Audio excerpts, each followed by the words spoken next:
Hey everyone, thanks for your patience. Just had a slight problem with the microphone, had to sort that out.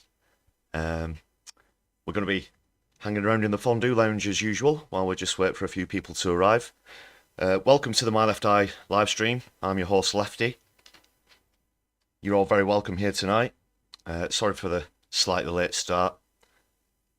Hope you're all well.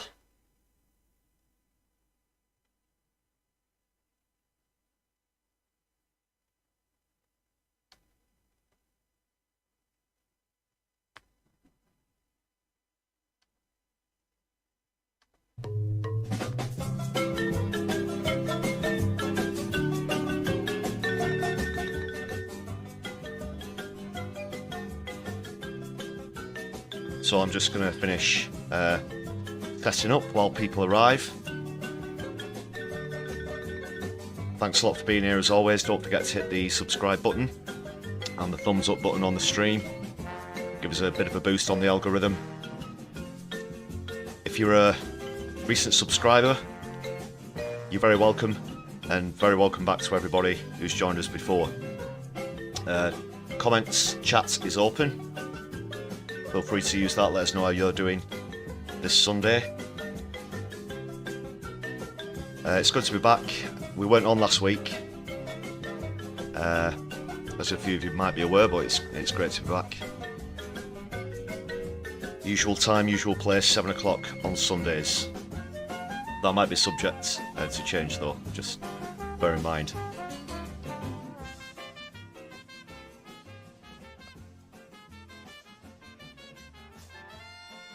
And as usual, we've got clips to go through, articles, etc. You're all very welcome to add your feedback in the chat room as well. As always, just a reminder to keep it polite and cordial there. I'll do my best to keep up with the chat. I don't have any moderators at the moment, but please keep it polite. Which so far on the streams,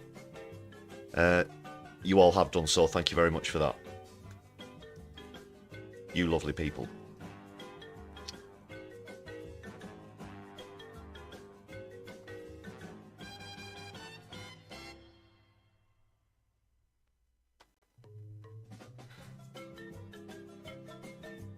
And a very quick plug, we've got the membership scheme open as well. If you'd like to contribute towards the channel, you can do so from just 99p. That'll get you some great perks, including static emojis on these live streams, exclusive live streams. Also early access to videos. We've got 2 packages to choose from, starting from just 99p, so that's a great way to contribute towards the channel. You can, of course, get my attention in the chat by using our super chats. I will read all of those out. If you're watching on a replay, or if you'd like to make a one-off contribution as well, you can hit super thanks on the video, or follow the links to our Buy Me a Coffee page. All contributions, of course, are always greatly welcome. Much appreciated.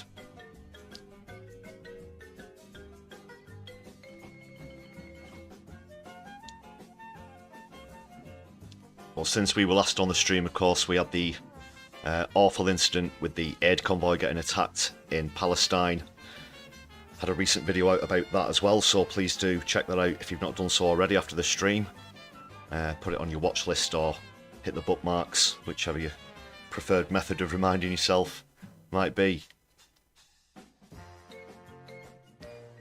I'm going to touch on 1 or 2 things that was mentioned in that video tonight as well, especially one particular thing concerning perhaps a typo, perhaps a deliberate mistake in Guardian. Yes, it was the Guardian, in a Guardian article that features in that video. Quite an interesting typo. Well, there's actually a hidden clue in the picture as to who the typo might be about. So just have a look and think who that might be. We'll be coming on to that shortly. No spoilers for anybody who has seen that video already.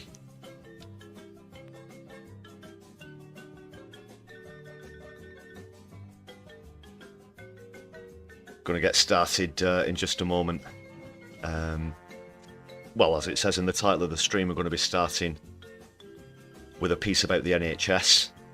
Obviously there's a massive funding crisis at the moment, and one particular element of that is that it's affecting people with autism and ADHD, especially children, so going to be taking a look at that. And then, as I said, onto this incident in the latest incident in Gaza, I should say, as well as the protests surrounding it, etc. And the response from the public, as well as some more well-known faces as well, so lots more coming up.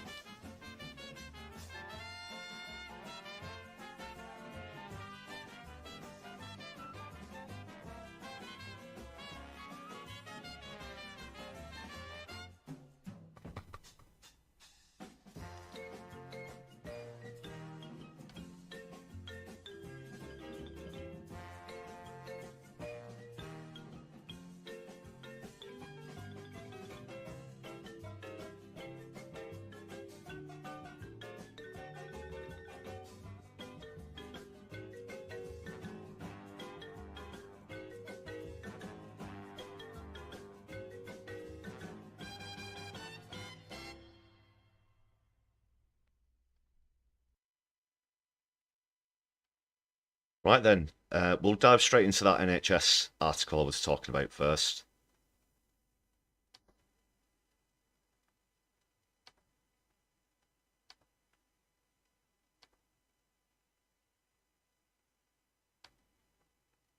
Just bear with me 1 sec, that's not, there we go.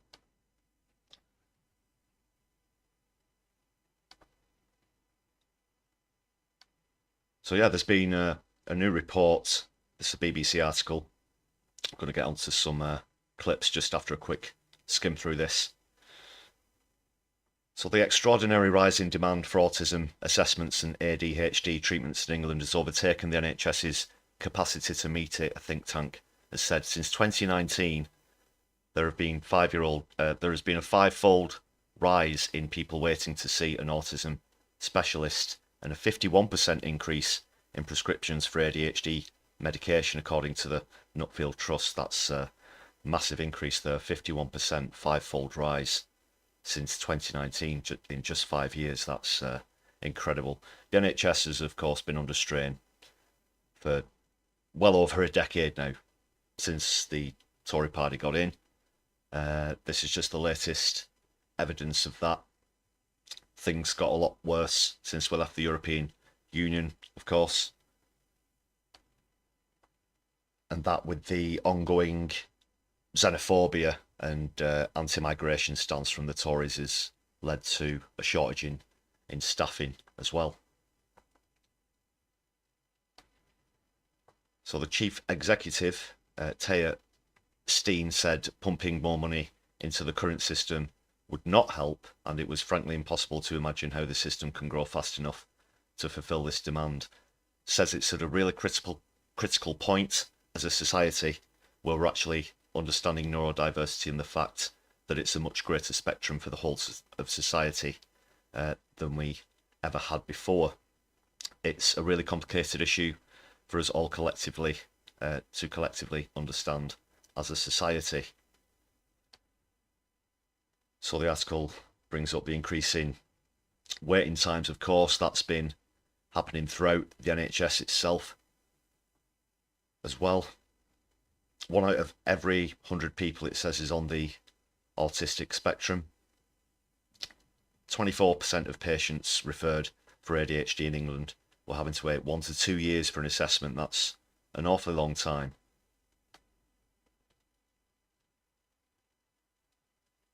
For those of you who have autism, ADHD, perhaps members of your family do, perhaps your children do, that 2-year wait, obviously, is a direct result of the underfunding, and that's only increased under the Tories. Obviously, it's expected that they're going to be on the way out at the general election, but then it'll be in Wes Streeting's hands, and he's going to continue with privatisation, trashing the NHS as an excuse to sell off more and more of it into private hands. And that's not something to look forward to. So this is quite a dire situation, especially when you look at the trail of destruction that the Tories have left, but then when you're looking up the road at what's potentially coming, that's not exactly inspiring either. H. Lukill, welcome. Thanks for joining us on the chat. Hope you're well tonight.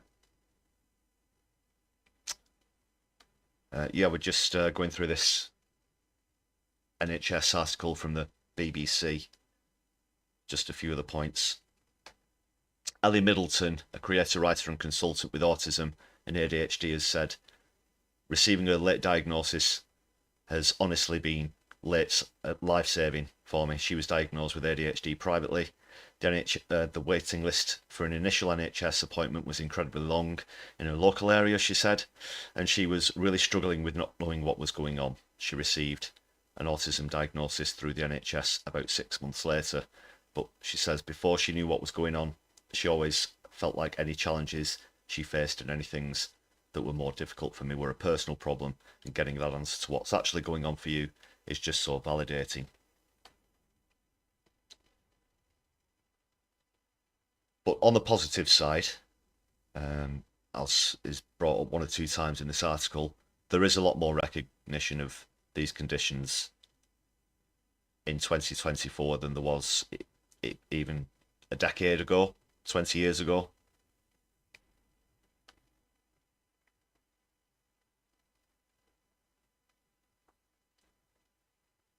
So it's something that a lot of people have been relying on, that's for sure. Simon Wesley, Regius Professor of Psychiatry at King's College London, said the change in demand for ADHD diagnosis and treatment was dramatic, but there was no evidence to suggest the disorder was getting more common. No, it's just the recognition of it that is getting more common. That is, excuse me, why the number of cases is on the increase.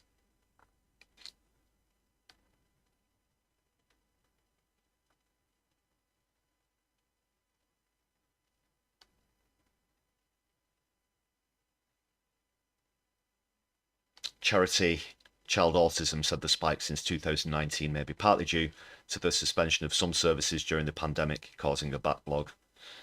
Its chief executive, Susie Yardley, agreed to a new Coherence UK-wide plan. Yeah. The NHS was, of course, brought to its knees during the pandemic, run very close to collapse under Matt Hancock, who I have no amount of admiration for whatsoever. He's going to be standing as an independent at the next general election, and he's probably going to get completely wiped out, and that's a small recompense, of course, but of course the thousands and thousands of people who died and their families, that's no recompense to them. And ever since then, there's been a lack of funding, the amount of funding that's required in the NHS. Rishi Sunak knows this, despite what he's going to be trying to tout when he's canvassing at the next election. The Tories, as always, cooking the books.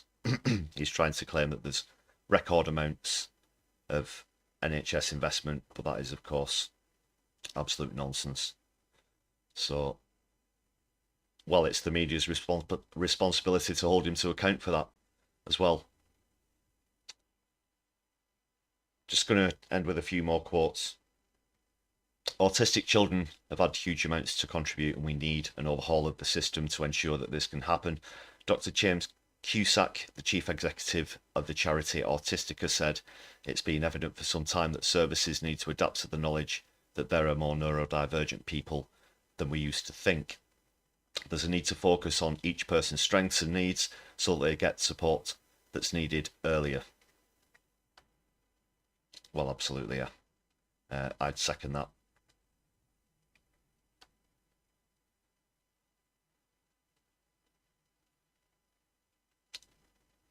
So yeah, that was from a few days ago, but there's been a large focus on other areas of the news, so I just wanted to bring that to your attention as well.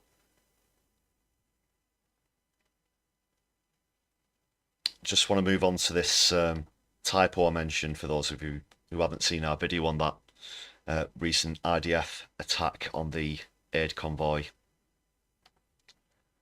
in Palestine.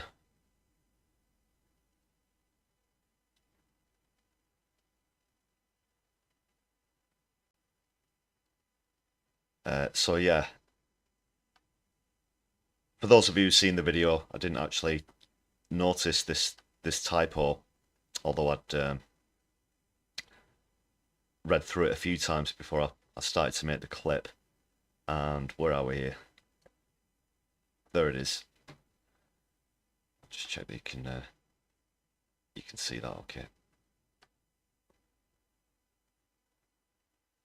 Right, so for those of you who haven't seen the video, I want you to pay attention to this particular paragraph here, and a very, very significant or fitting or apt spelling mistake here.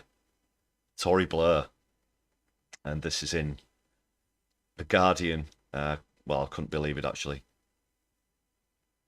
Didn't see it until I was recording the video. This, of course, concerns this Israeli drone strike that the video was about. I'm going to be going into that in a little bit more detail. I just wanted to point that out to you. But Tory Blair, let's see who's the author here. Oh, there's a few different authors of the article. Elena Correa, Peter Walker, and Aletha Adu.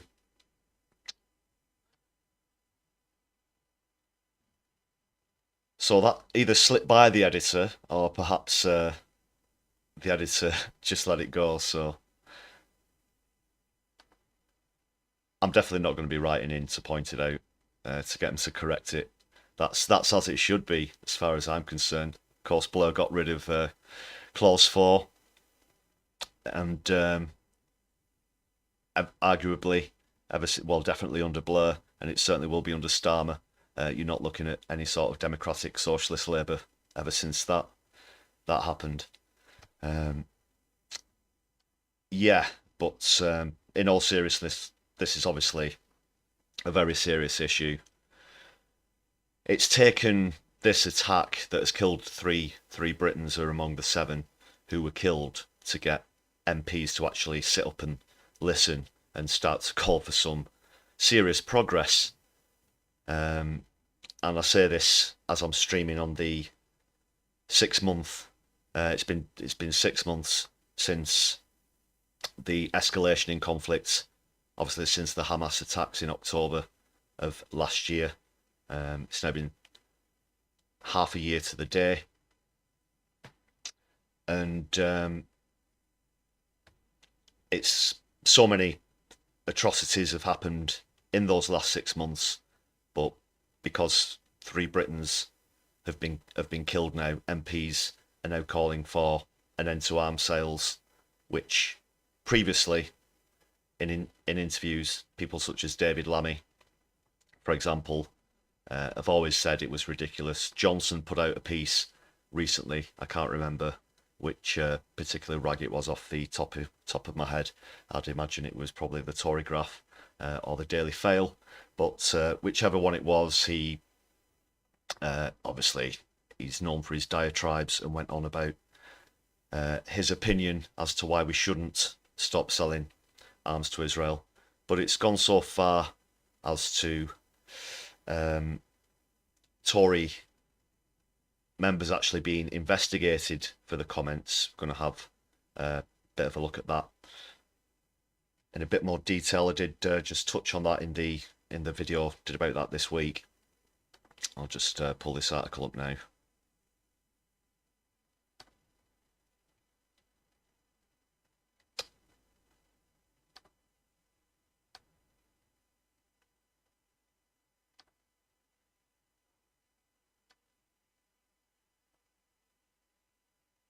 Yeah, we mentioned Alan Duncan is under investigation. That's Alan there. it says he attacked other party members over Israel. I think that's a little bit dramatic, if you don't mind my saying so. But he told LBC in an interview that the Conservative Friends of Israel group was doing the bidding of the Israeli Prime Minister, which isn't really any kind of attack as a statement. He also called for two Tories linked to the group, Lord Pollock and Lord Pickles, to be removed from the House of Lords. The campaign against anti-Semitism said he was invoking classic anti-Semitic tropes of Jewish power and disloyalty. Again, a pretty dramatic, knee-jerk reaction to that. We've seen that in other areas as well. The video that we did about that just recently also pointed out David Mence's similar overreactions in the news rounds as well. But yeah, do check that out if you've not seen it already. Mithril, thanks for joining us on the chat. Hope you're well. Just demonstrates the staggering hypocrisy of our political class. It does. It does. A lot of them are so-called weather vanes.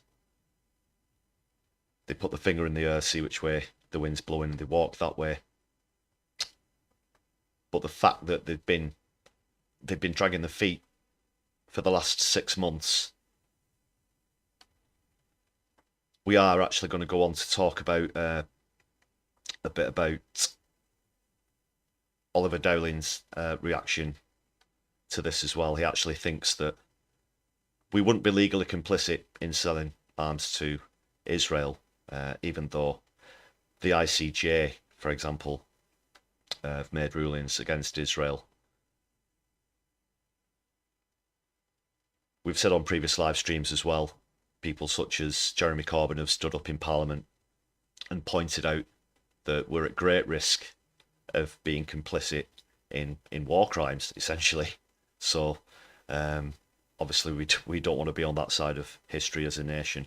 Aside from the fact that the staggering scale of numbers now, which we're going to go on to, unfortunately, the 40,000 mark has been broken in terms of deaths in Gaza in Palestine since October the 7th. So yeah, sorry, just back to this article before I get too distracted or sidetracked there. Sir Alan, in the LBC interview, criticised those in British politics who refused to condemn settlements by Israel in the West Bank.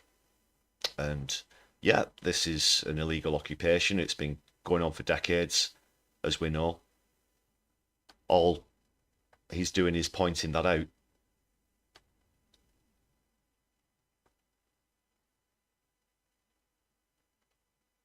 He says what you have now is a lot of people sitting around Rishi Sunak who are giving him appalling advice. Let's start with the head of CFI, that's Conservative Friends of Israel, or had been for many years, Lord Pollock.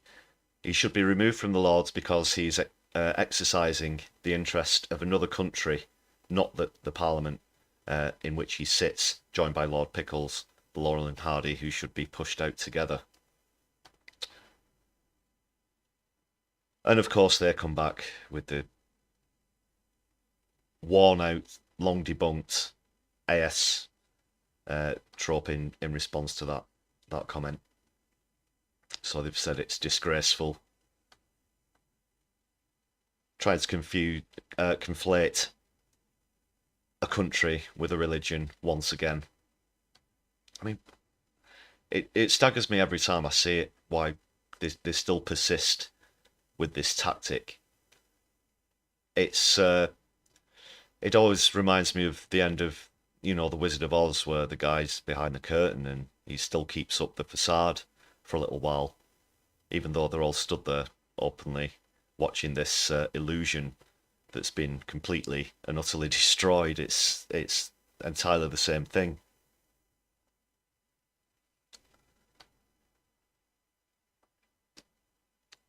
Okay, Lukel's got a joke. Let us know the joke in the chat. Is it clean?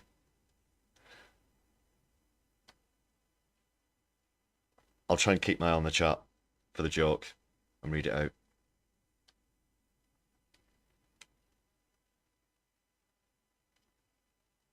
Okay, so Conservative Friends of Israel's website says its twin aims are supporting Israel and promoting conservatism in the UK. In responding to Sir Alan's interview, the CFI said it was not affiliated to any political party in Israel. We enjoy cordial relations across the political spectrum in Israel, it said. What a load of crap. Yeah. What a load of crap. We've seen a lot of that lately. From David Mensa as well. Those appearances on the news rounds were just... God. Yes, so he was the MP for Rutland and Melton from 1992 to 2019. He had 7 shadow cabinet posts and spent 7 years as a minister. Now under investigation, simply for pointing out that there's some clear bias and favouritism coming from Conservative Friends of Israel.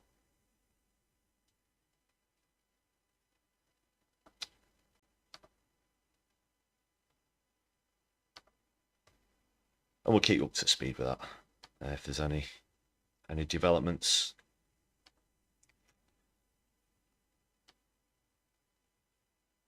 So now just a bit on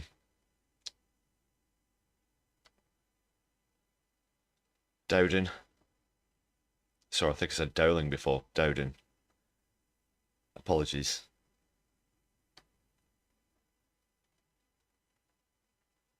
So he thinks it's all okay, it's all well and good, as openly selling arms to a country that's committing the biggest occupation and genocide in recent memory, with a record number of deaths, a record famine, a record number of journalists deliberately targeted and killed. That's all fine with Ollie. Got to keep the dirty money rolling in somehow, haven't we? You know.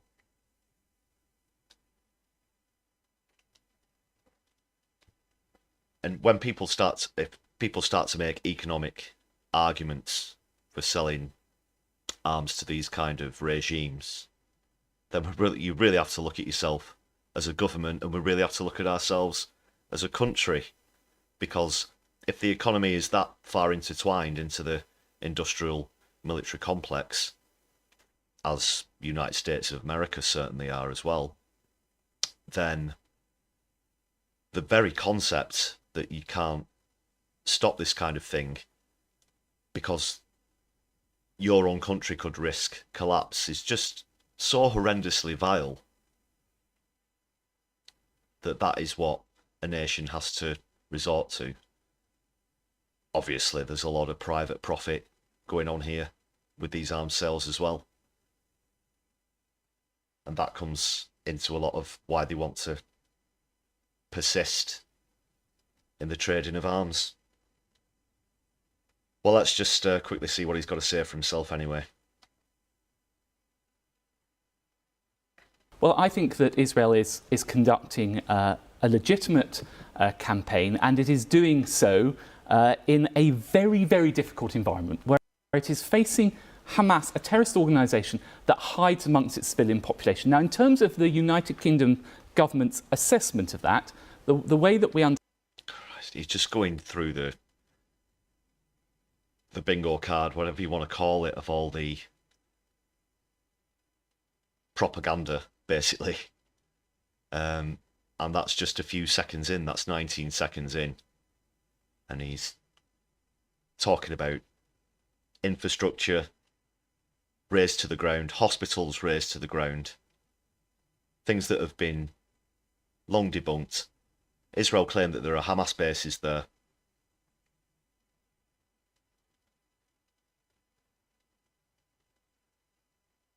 And it's just shameless. It's just shameless. Undertake this, and indeed we are required by law to periodically review compliance with arms export controls, and that happens to all nations. Now, the way we do that is for the Foreign Secretary to take advice. He then advises the Business Secretary about whether we should be able to continue those arms exports. Now, the Foreign Secretary's advice in respect of that has not changed. So currently, you believe Israel is acting within the law. You say the advice has not changed. So currently, it is your belief Israel is acting within international law. The position of the government is that we don't publish That's our not my legal... question. You don't have to publish Laura, the legal point advice. Is, no, one essentially gets... Well, even though I normally don't have much regard for Laura Kussenberg, she's actually doing a job in pressing Dowden on this issue here. Of course, we're legally complicit. He doesn't want to say that. Doesn't want to have to own up to it. You look at the amounts of money that are being exchanged here in the billions of pounds. Why let morals get in the way of a bit of private profit, you know, as far as he's concerned? But as Kussenberg's pointed out, yeah, they don't have to publish the legal advice. That's not the question that was being put to him. To that point, the key thing is it legitimate? Can we lawfully sell arms to Israel? And yes, that is the case.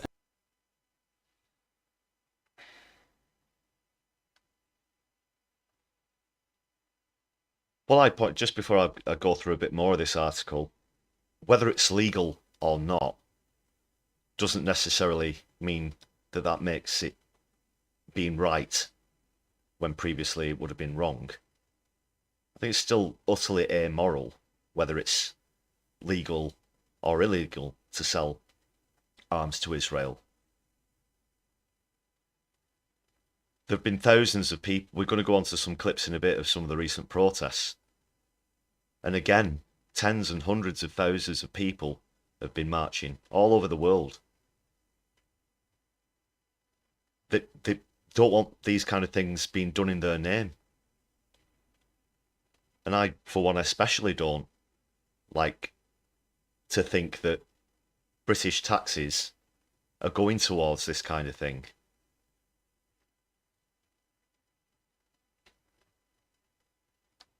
It's horrific.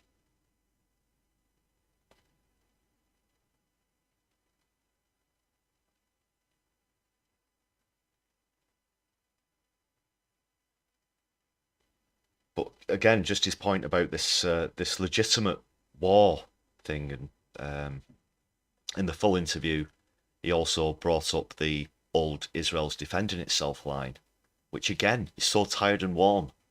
When this is an occupation, what happened on October the 7th was resistance to an occupation. And of course, yeah, I do condemn the deaths on October 7th by Hamas and by Israel. Obviously, they were found to have been firing on their own citizens. And this latest attack on the convoy that was pre-planned, everything had been agreed. The vehicles were clearly marked and several kilometres away from one another. The best that they could do, well, it always follows the same path in terms of when an attack happens. First of all, they'll deny that anything happened, is quite often the first thing that happens. Then they'll say, oh, it was a Hamas attack. In this case, they tried to say it was a roadside IED. But then photographs pointed out that missiles had gone through the roofs of the vehicles, which were also clearly marked.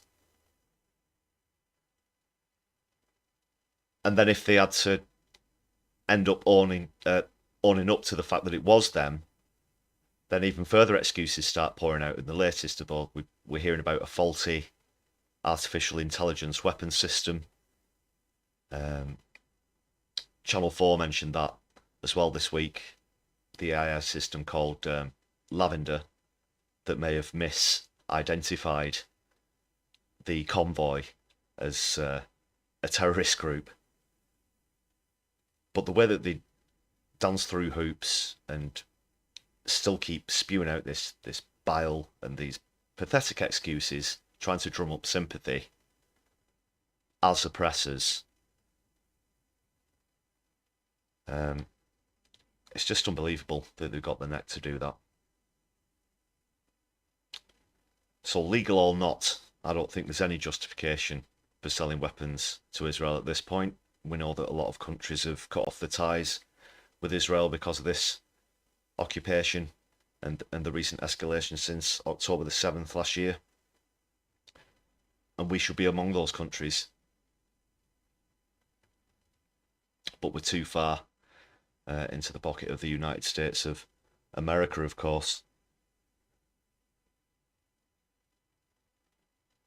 Luke Hill, Rishi Sunak went to campaign on the bus and talked with the old woman. She said, "Vote for me." He said, "Are you the character from the Jungle Boy movie?" Right. I think I've heard that. I've heard that one before. But you've seen those comparisons being made. And Mithril, yeah, you're absolutely correct. The International Court of Justice begs to differ. That's one of the other reasons I can't believe he's got the neck to come out with this, as though we're bigger than the United Nations. Completely turning a blind eye to the ICJ rulings.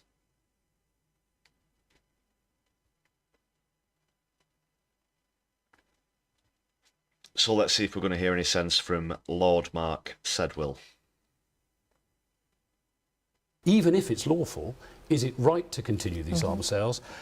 Can they be used to exert some kind of leverage over Israel about the way they're conducting this campaign? And David Cameron's remarks about our support being not unconditional, I think, hints that he's thinking in those terms. And those are the kind of questions I'd be asking if I was still doing my old job. That's fascinating, though. I know. Well, David Cameron did, of course, have a bit of a falling out with Israel's previous official spokes, Elon Levy. And, of course, his name's come up in this argument as well. He's completely right in what he's saying there about the moral side of things, legal or not. Of course, I completely agree with that. Let's just play a bit more through. Come to you in a sec, Farrell, but you're saying, as somebody who actually is one of the jobs you now do is being on the board of BAE, one of the big arms company, you're saying maybe the time has come for politicians to take a different decision here.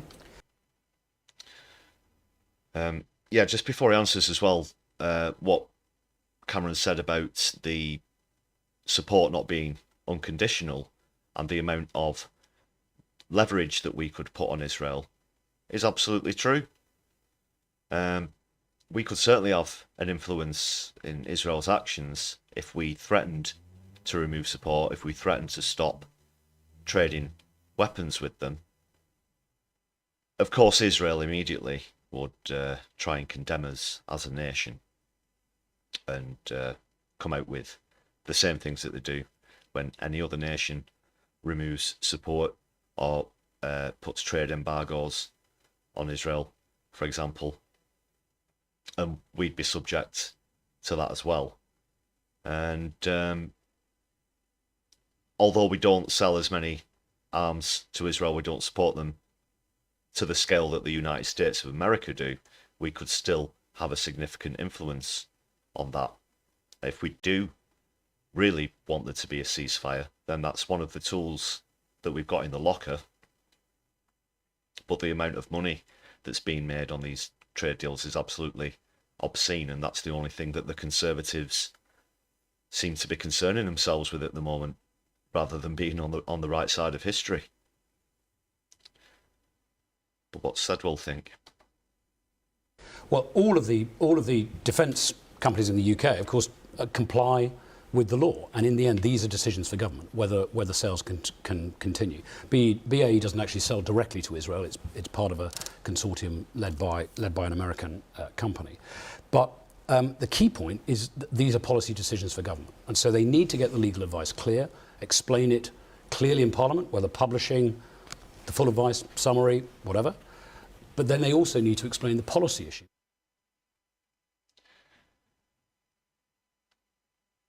that's the thing with cases of law as well.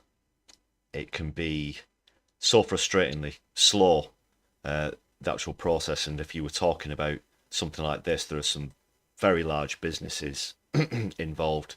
As Sedwell pointed out there, it's not just a direct sale to Israel. There's a consortium involved. There are going to be lots of other companies involved. We're talking about, BAE, for example, is huge. This would be very significant for them.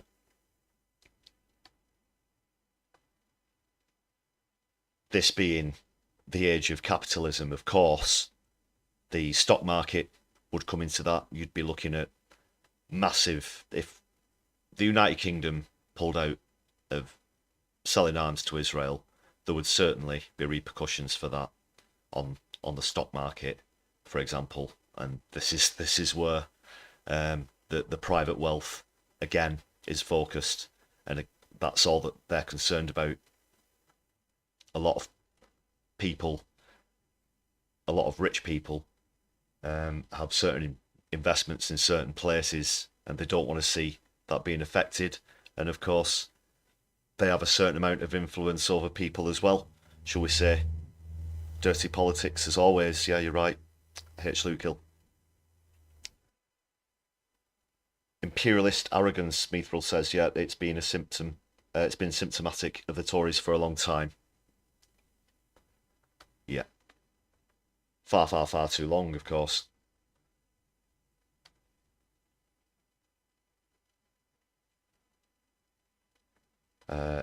Sunak's tried to invoke some fake empathy as well.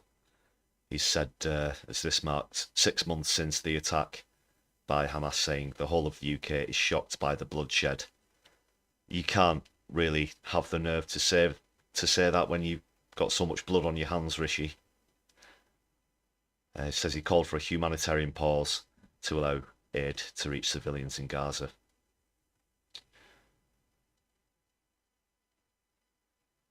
Cameron has warned that the UK support for Israel's right to self-defence. Again, shouldn't really be using the self-defence line, but he says it's not conditional and Israel is expected to abide by international humanitarian law. However, in a column in the Sunday Times, Lord Cameron also suggested arms sales should continue. So far, Hamas has said no to a deal for a pause in the fighting. But Israel also have pulled out of talks and rejected deals.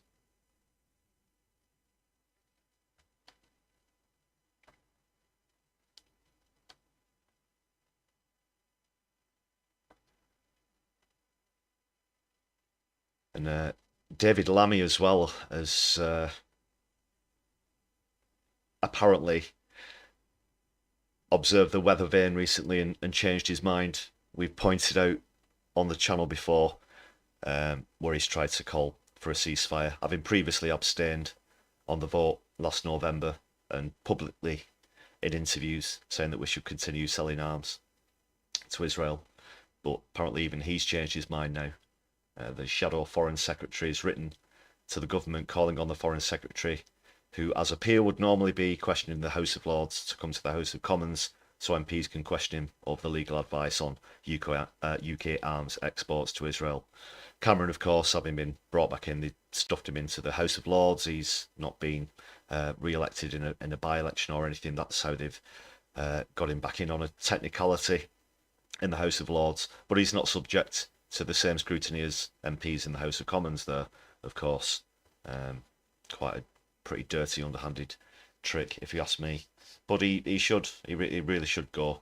Not that I'm praising Lammy, of course. He's been absolutely dreadful throughout this whole escalation. Up until about 5 minutes ago, when he realised that we could end up on the wrong side of history. But again, it's awful to see, obviously the three Britons who were killed out of the 7 in the attack. It's awful. All of those 7 deaths are tragic, but it's taken that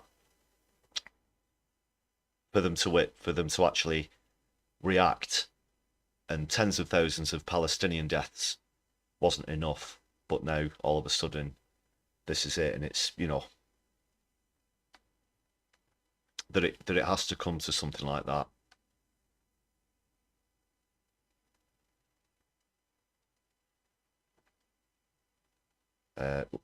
So Baroness Amos has also called for the government to share legal advice with the public. She's urged them to publish it and get it over with, as the Labour government had eventually done with advice over the Iraq war when she was cabinet. Well, yeah, again, that's a bit rich.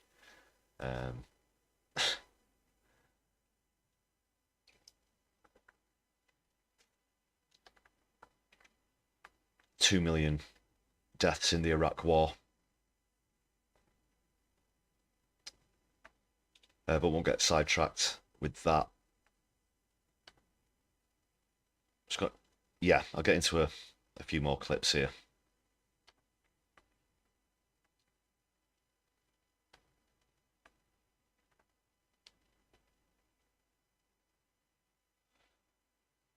Mr. Pike Bishop, welcome to the chat. No problem if you're a bit late. Yeah, we'll see you when you catch up. Thanks for being here tonight.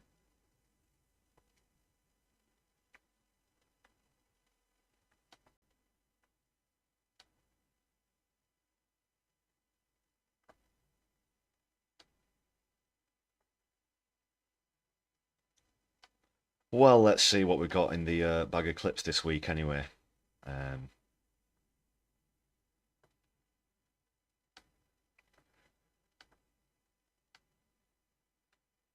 Got a picture or two I'd like to show you first, actually. A friend of mine sent me this one recently. You might have seen it before. Just found this growing in my garden. I looked it up and it turns out it's a Tory plant. Ba-bum.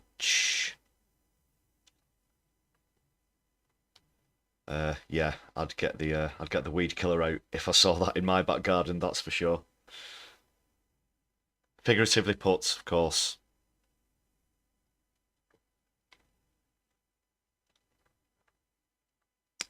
Yeah. So, moving on. Oh, how did that get in there? The London protest recently.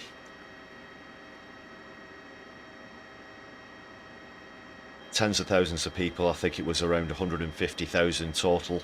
Again, that's a brilliant turnout. That's the most recent one in London. These are, of course, continuing until there's a full, unconditional, permanent ceasefire. Just as the caption says there, it's the 11th march organised by pro-Palestine groups calling for an end to the conflict. The 11th, and there will be a 12th, a 13th, and so on until those demands are met. There is, of course, the No Ceasefire, No Vote campaign going on at the moment, calling for all MPs to back a full and permanent ceasefire. Otherwise, people are going to respond at the ballot box in the next election. As much as I'd love to see a swift conclusion to the fighting, of course, should it still be going on at the next election, that really is going to be on people's consciousness. As far as I'm concerned, it's just another reason not to vote for any of the three main parties.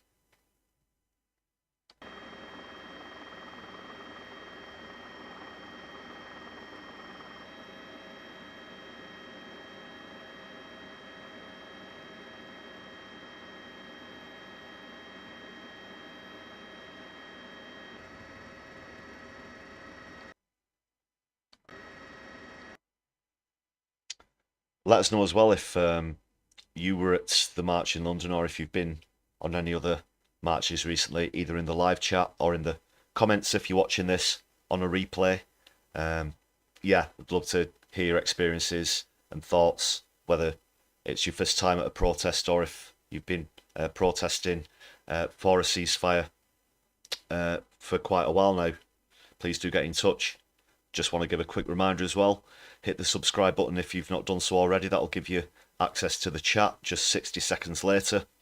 please do hit the thumbs up button as well on the stream. That really does help us out on the algorithm. Just going to do a quick plug as well for the membership program that's open now. We've got a couple of members, H. Luke Hill and Mithril, in the chat tonight. Thanks a lot for joining us. Hope you're enjoying your perks. If you're not a member yet, you can do so. You can join for just 99p. We've got a couple of tiers on the YouTube membership program. Please check out the perks. That also includes exclusive live streams and access to our static emojis. We just added some new ones recently, actually. So I'll just give you a quick example in the chat there.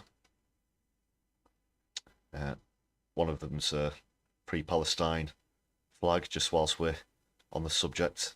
Thought I'd bring that up. If you've got a pertinent point or question as well, please do use the super chats. I promise to read out all of those. If you're watching back on replay, please hit the super thanks. If you'd like to consider helping to support the channel in that way, or you could also go to the Buy Me a Coffee page, check out the links in the description of the live stream. Thanks a lot for being here tonight. Back to the action then.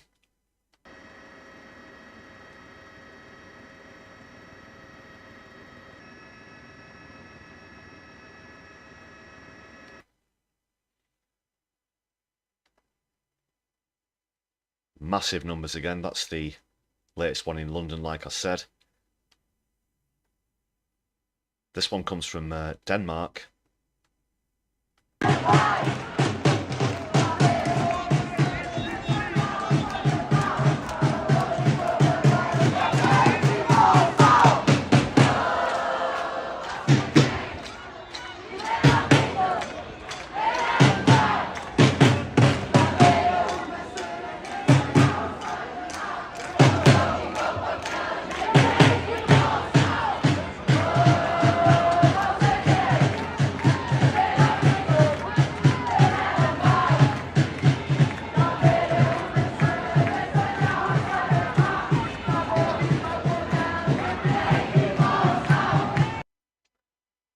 Yeah, I'm not sure. I believe this might have been the best attended march in Denmark so far, calling for a ceasefire. And you saw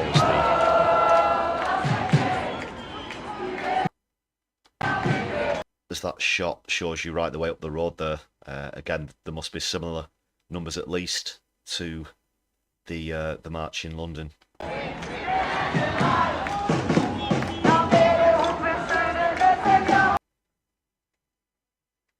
And they're going on all over the world, of course, very regularly.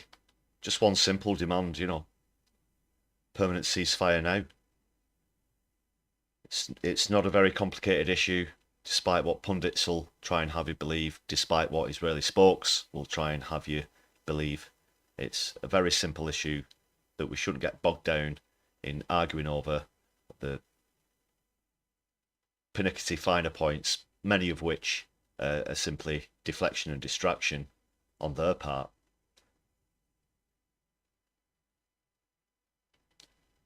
And there were further protests in the States as well. And the actress Susan Sarandon made an appearance at one of them. Well, let's see what's happening there. The death toll is 41,496. 41,496.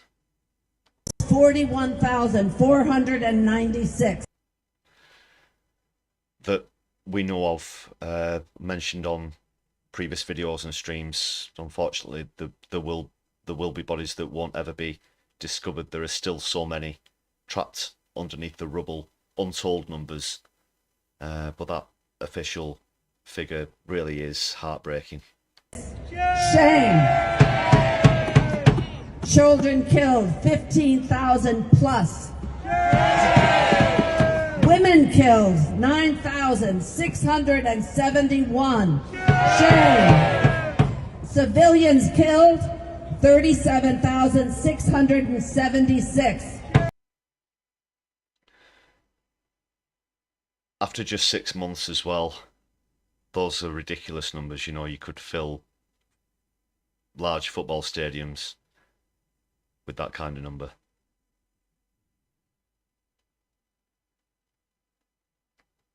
Shame. Injured, 77,250. Journalists killed, 136. Shame. Displaced over 2 million. Healthcare professionals killed, 349. Healthcare professionals injured.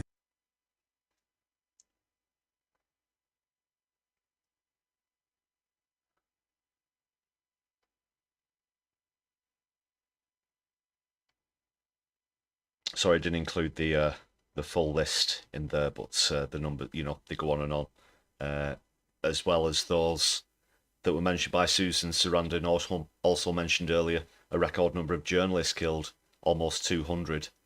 Many of those have been deliberately targeted. As I pointed out recently, members of the press have stopped wearing the vests with the logos that say press, the blue vests, because they're just walking targets. They might as well have massive cardboard signs with you know, a target on the back.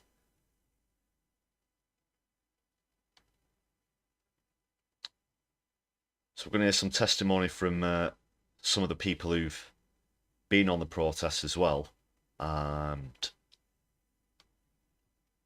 of course the Tories and pro-Zionists will try and make their arguments, but of course there are many Jewish people who are calling for a ceasefire who attend the marches as well. So we're just going to concentrate on a few testimonies from people who've actually been down there and actually point out why people of Jewish faith don't want this appalling atrocity to be carried out in their name.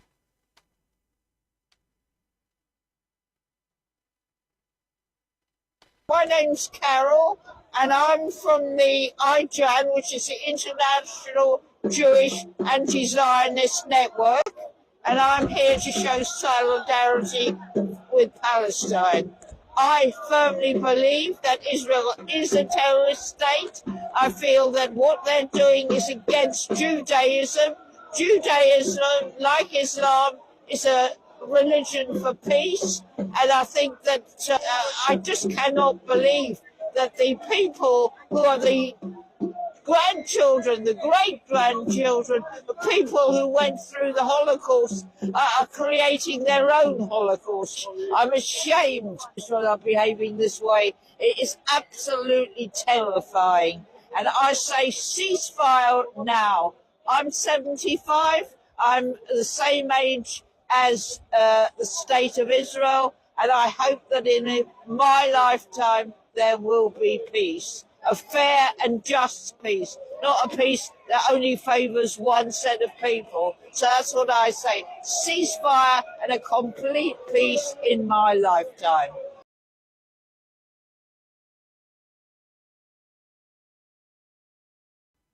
Yeah, really well put that. And of course, so many members of Jewish communities, of Jewish faith, are calling for a ceasefire as well. It's awful when you see these accusations of anti-Semitism coming from Zionists.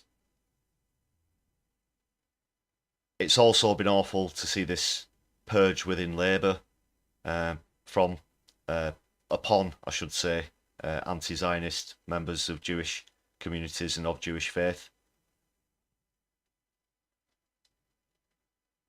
And Israel will often bring up those previous atrocities carried out during the Second World War, of course.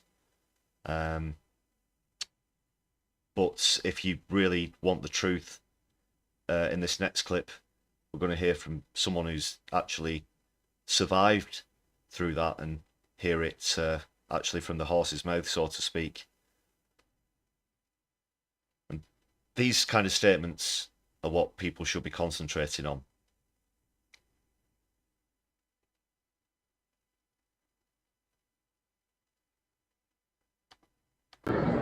keep doing it as long as the bombing and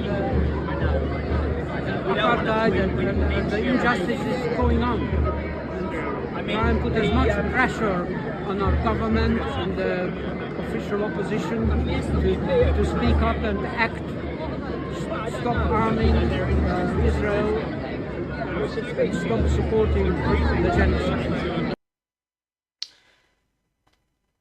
And if a Holocaust survivor says that, what else do you need to know? And it's very admirable and very brave that people persist so much in these protests. Mithril, yeah, you point out Susan Sarandon has made the odd misstep, but she's pretty based. Yeah, she's attended quite a few of the protests. Yeah, don't worry if you can't drop us a super thanks or anything this week either. Thanks a lot for your continued support on the channel, Mithril, as a member, and for gifting other memberships as well recently. Thanks a lot for that. And not just Susan Sarandon, a lot of celebrities have been speaking up. This, of course, is it's like prodding the gammons with a stick. Whenever celebrities get involved, it sort of invokes the gammon. What would you call them? Invokes the gammons to start keyboard bashing and whatnot and trolling.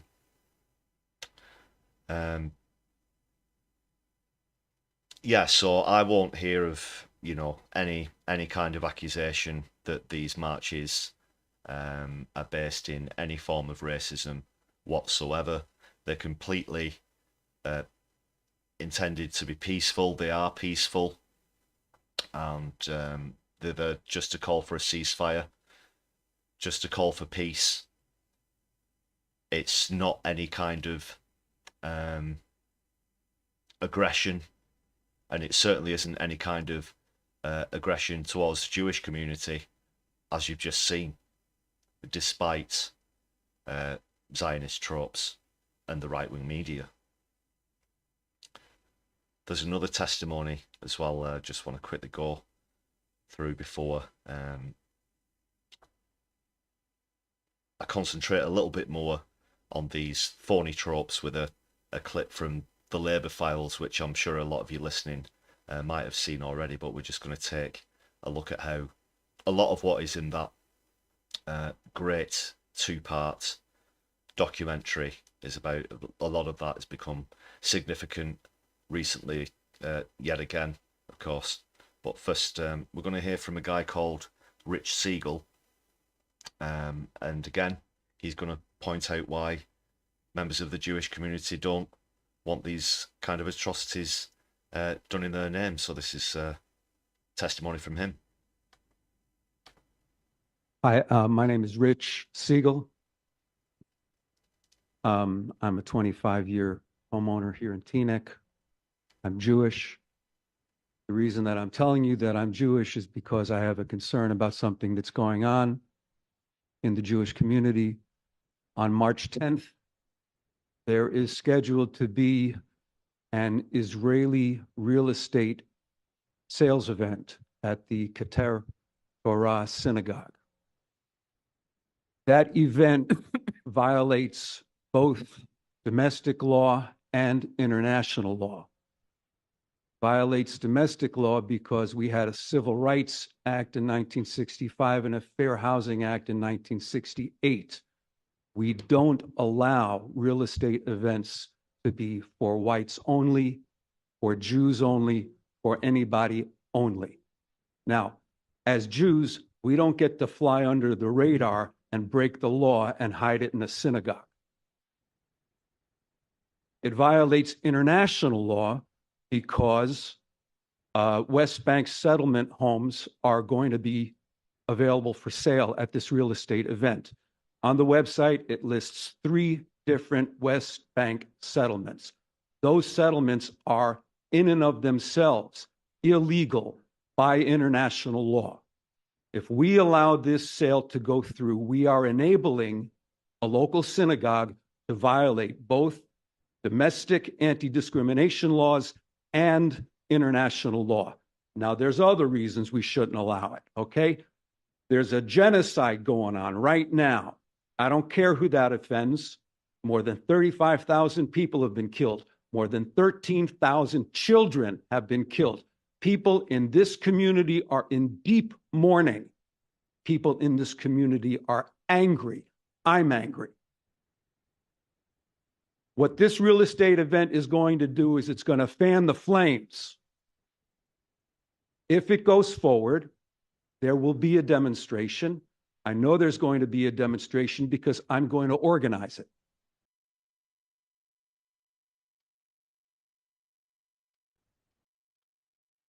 Yeah, good on that man. Very, very, very well worth pointing that out. The fact that real estate is being sold unoccupied lands just goes to show how sick the whole occupation really is. They just can't wait to kill and displace people to be able to occupy more and more land and sell it to people in Europe, sell it to people in the United States. And Mr. Siegel, he has quite honourably pointed that out. And what he said at the end, that he knew that there was going to be a demonstration because he's going to organise it. Just want to hear that bit again. People in this community are angry. I'm angry. What this real estate event is going to do is it's going to fan the flames. If it goes forward, there will be a demonstration. I know there's going to be a demonstration because I'm going to organize it. Well, the best of luck to him. I hope that demonstration goes well. I hope, in actual fact, that there is no cause for the demonstration and that these kind of sales will be brought to an abrupt end, of course. But should there be a need for protest, I'll wish him all the best and try to get some further information on that if it does come to pass as well.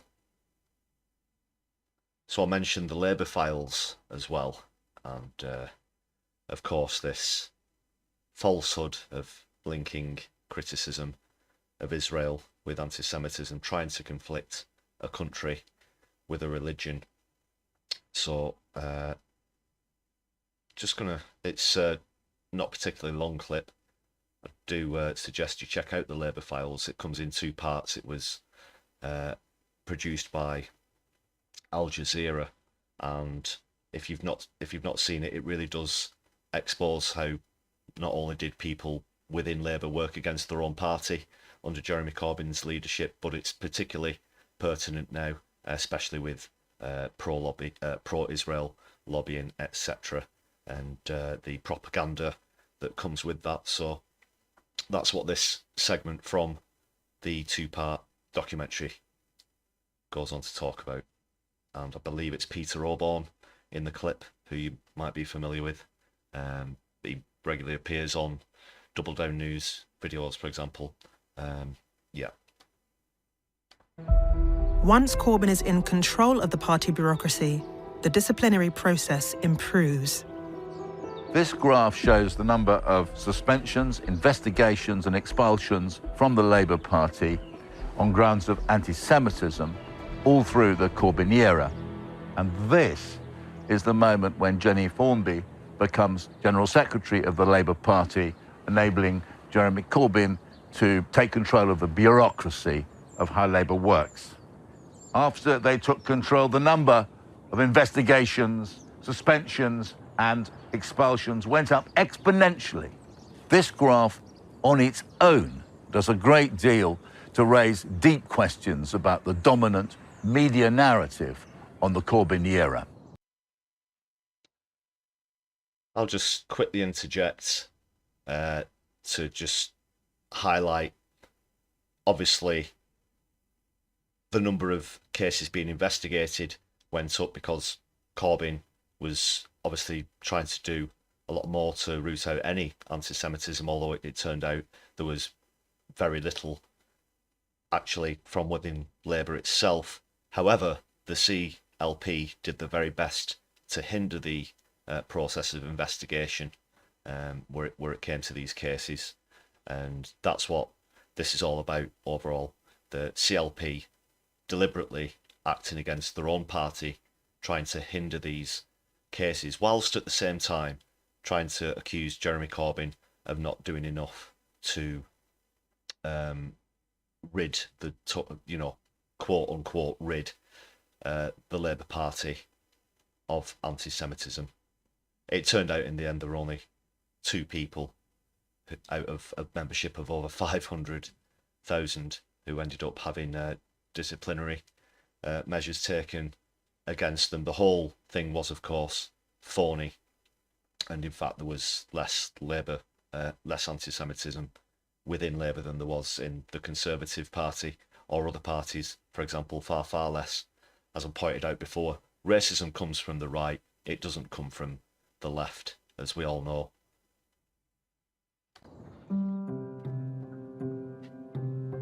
Analysis of the party's internal disciplinary statistics tells the same story. During the 2.5 years that McNichol is Corbyn's General Secretary, 44 anti-Semitism cases are brought before the party's ruling National Executive Committee. In the 2 years Jenny Formby is in charge, 379 anti-Semitism cases go before the NEC.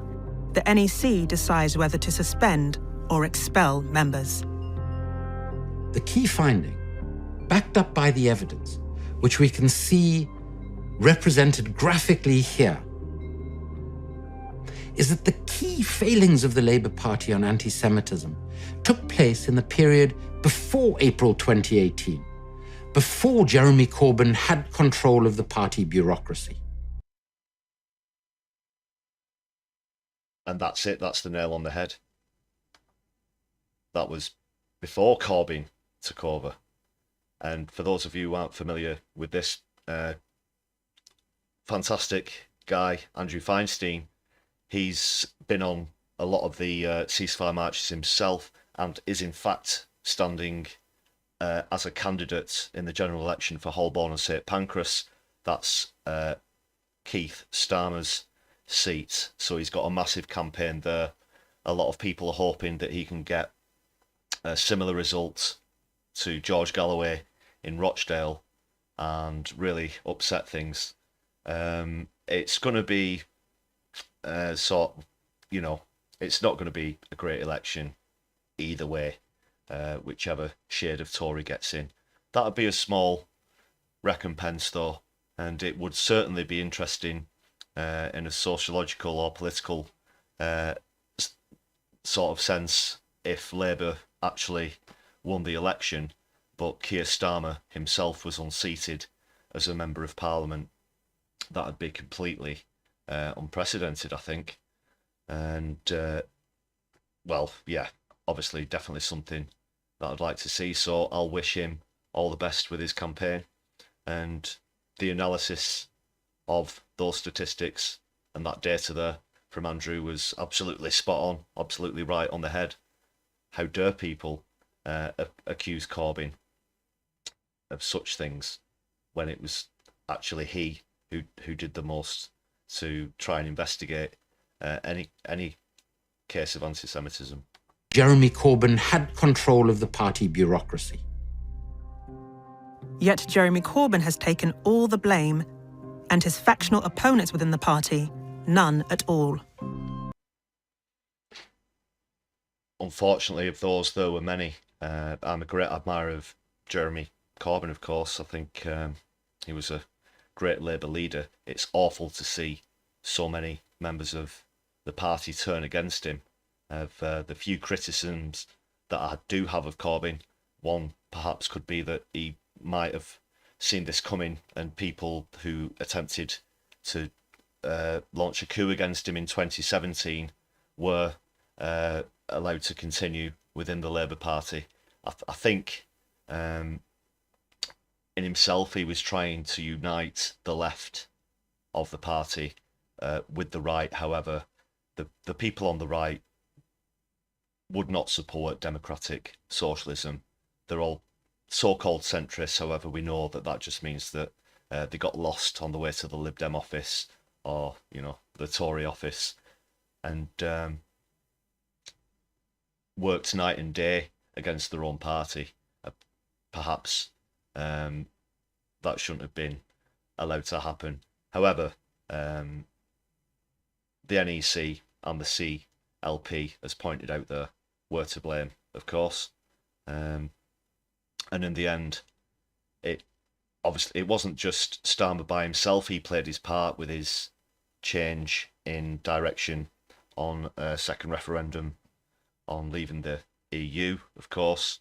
But there were so many others. Do you remember Tom Watson's late resignation, very close up to the election, as well as the likes of several others, in order to try and, you know, stab Corbyn in the back? It was, yeah, death by many cuts, unfortunately.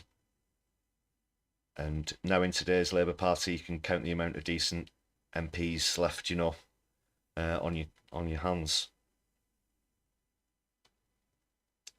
If they are set to win a massive majority at the next election, as the polls would suggest, although, as I've mentioned several times before, I do take a lot of polling with a pinch of salt. If that is to happen, though, it's not going to be a democratic socialist Labour. It's just going to be more of the same. There's no such thing as centrism, really. It's people who are on the right, who really don't have the balls to say that they are. They might call themselves centrists, moderates, what have you. You know, the likes of Keir Starmer, the likes of Tony Blair, for example. It's just staggering to me that people still believe that Labour are on the left, especially within the mainstream media. They're not really doing their bit in highlighting what Starmer's done to the party, that he's decimated it. Because all it's about to them is power for power's sake and just winning the election, as though it's like people who follow the favourite football team, and all that matters, you know, is that they end up top of the league, or that they win the FA Cup, or whatever. It's not like that. This is politics. It's the actual substance of the party that matters. It's the manifesto, it's the remit, it's what they're about, it's what their intentions are, it's what their agenda is, and it's what their moral principles are. That's what people should be voting for, not just a party name. But yet people still persist. Just going back to the points on Gaza, there have been two recent statements by UK celebrities, although one of them's an Australian citizen now. But just going back to hearing statements and testimony from the Jewish community as well, two celebrities who've come out recently. One is a very firm pro-Zionist, Maureen Lipman, who used to be on adverts for BT, and Miriam Margolyes, who is a British, well, she's an Australian citizen now, but she's an actress. You might remember her from things such as Blackadder, when she made a really good character cameo appearance in one episode there. But this just highlights the sort of difference. For those of you who don't know Maureen Lipman, she's truly awful. This is what she's said. She said that left-wing actors' protests against Israel are close to fascism. Big sigh, everyone. Actress criticised fellow performers who take a fashionable stance against the Jewish state. That's not... No. It's awful that this, you know, absolute hogwash can get published in the first place. She is a dame as well, Maureen Lipman.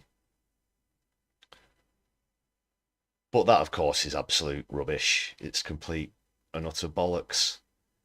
So she's critical of left-wing actors such as Miriam Margolyes, for example.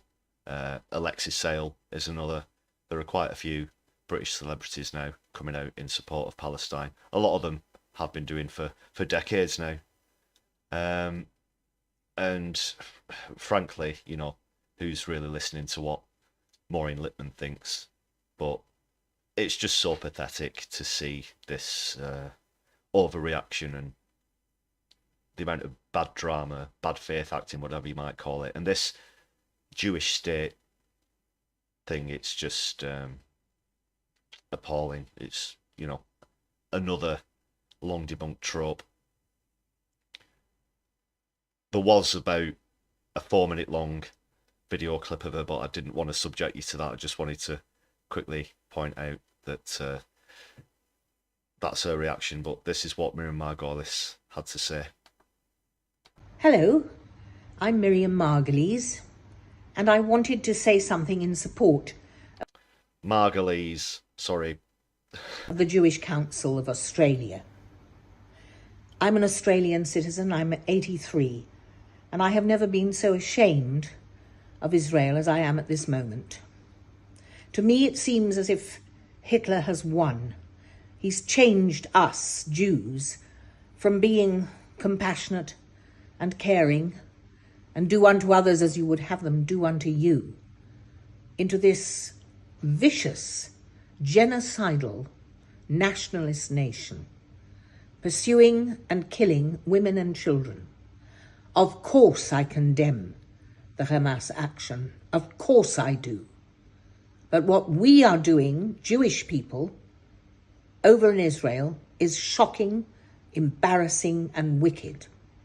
And I cannot understand why all Jewish people, particularly members of synagogues, do not want immediately to stop what is going on. And in the name of humanity, I call upon all Jews to shout, beg, scream for a ceasefire. It is not anti-Semitic to have a different opinion on the wartime actions now. We have to do, as my mother used to say, the right thing.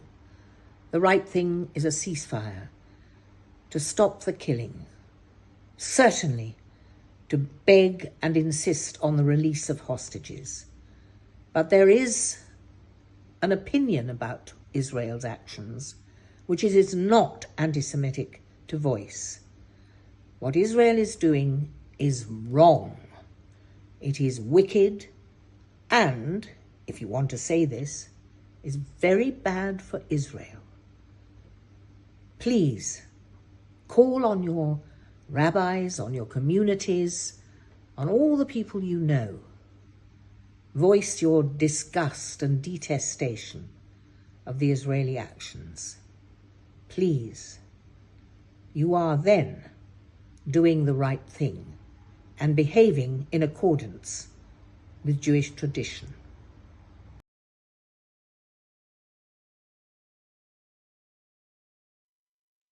Wonderful, wonderful stuff from Miriam. Mithril, thanks for pointing out she was the voice of Cadbury's Caramel Bunny as well. Is that true? I didn't know that. Well, thanks a lot. Limey Redneck, welcome to the stream. Hope you're well tonight. Thanks a lot for joining us in the chat. Let us know how you're doing. Well, that was a fine statement there from Miriam, wasn't it?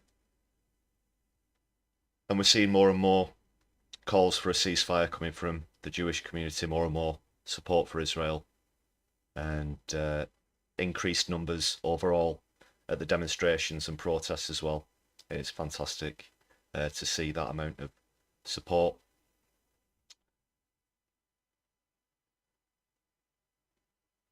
Certainly preferable to Maureen Lipman's 2 cents, of course.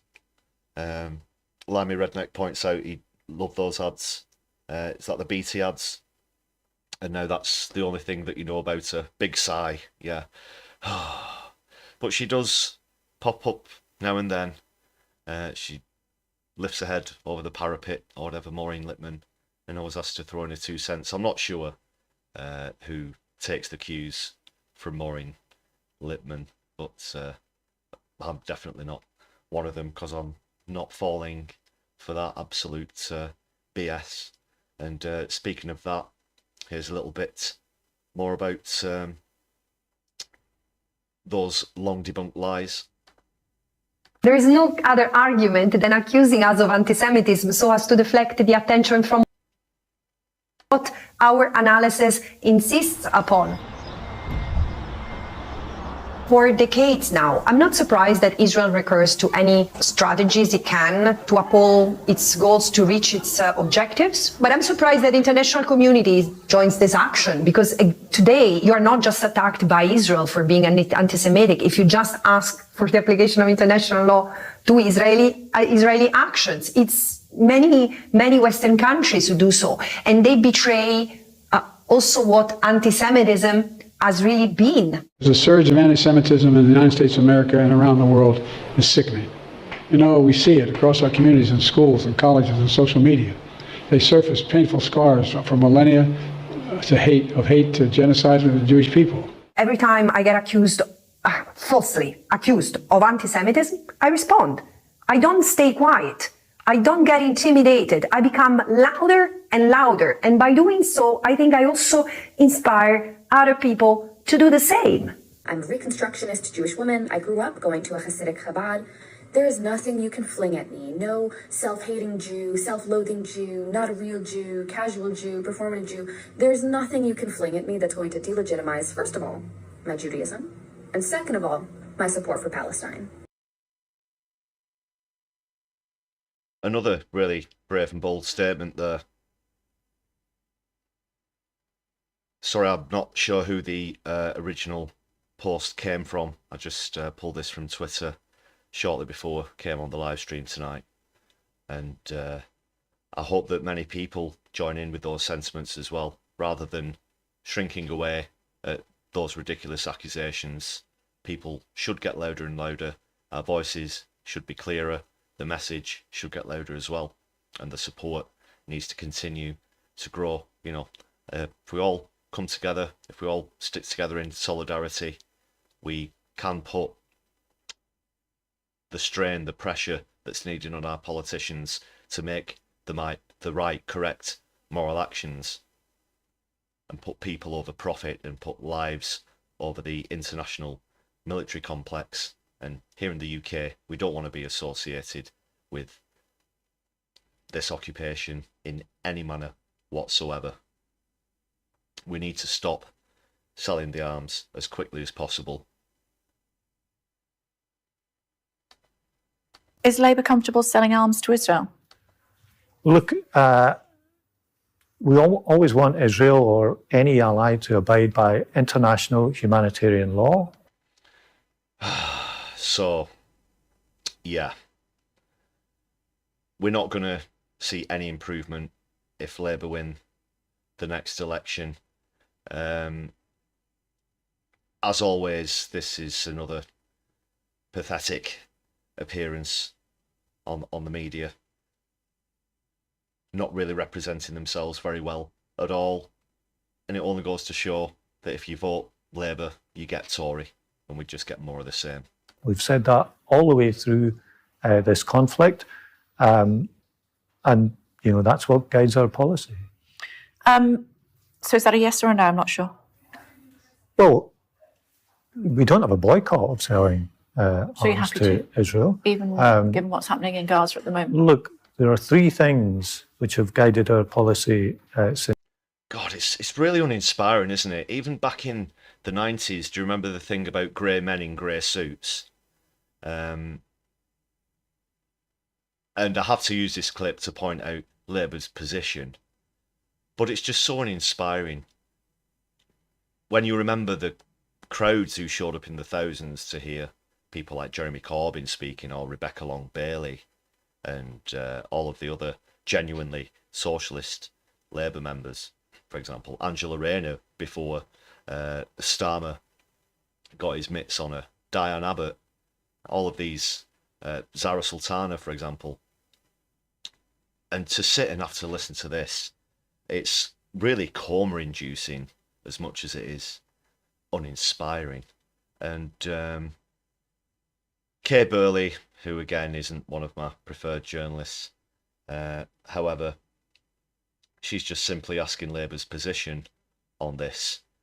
And it's almost like someone's only walking him out of bed 5 minutes ago, and he really doesn't want to be there. He doesn't want to be mithered about the whole thing. He's like, well, what are you asking? What are you asking us for? Just pull the clip back a little bit. Through this conflict, and that's what guides our policy. So is that a yes or a no? I'm not sure. What's the good analogy I'm trying to look for here? Just bear with me. This is a live stream. You're going to have to, let me go through my thought process in real time. It's like it's his last day at work. That's what it is. It's as though it's his last day at work. He's just literally found out 5 seconds before the interview started that he's been sacked or made redundant or something, and his wife's run off with the milkman who supports the rivals of his favourite football team. And he just looks so desolate and uninspired. Why? I mean, obviously Keith's no charmer himself, and when you look at the likes of Rachel Reeves, their robotic performances, their reactions, their statements, lack of passion, and just pure Tory imitation, it really is dragging it back to the grey men in grey suits, only this time around it's grey men and grey women in grey suits. It's all the same. He's, literally wearing a grey jacket in this interview. It's not why I'm pointing it out. I think even Kay Burley is taken aback by his response. Well, it is just that. It's a response. It's not an answer. She's asked to ask him again. Does that mean yes or no? Well, we don't have a boycott of selling So you're arms happy to to, Israel. even given what's happening in Gaza at the moment? Look. So, will you sell arms to Israel? Well, we won't sell arms to Israel. Well, is that a yes or a no? Well, we're not saying that we won't. Do the negatives cancel each other out? We're not saying that we won't. Does that mean that we will? Clearly they will. He just doesn't want to say it. Oh, he's dancing through hoops. For whatever reason. There are three things which have guided our policy since this phase of this began 6 months ago. One is the return of the hostages, some of whom are still being held. Yeah. The second. Maybe Israel should, not boycott negotiations, for example, where exchanges of hostages are concerned, and at the same time ignoring the 7,000 plus Palestinians who are being held in Israeli prisons without charge, illegally. But he's just happy to forget that happens, hear no evil, see no evil. Second is a sustainable stop to this conflict, not just a pause where it starts up again in a few months. But you're not answering my question. What is your question? My question is... Wow.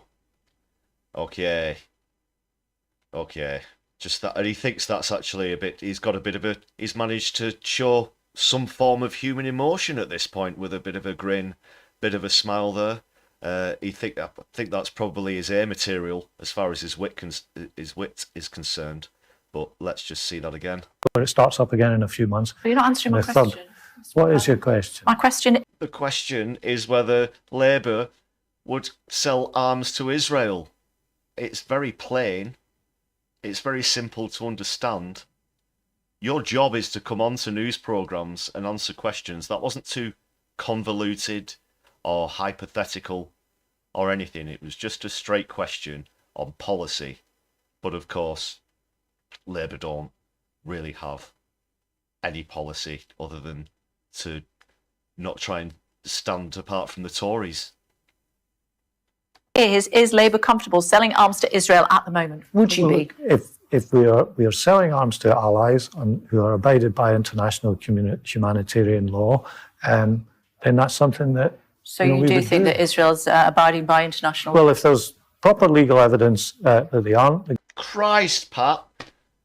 The International Court of Justice have warned Israel that they could be committing war crimes.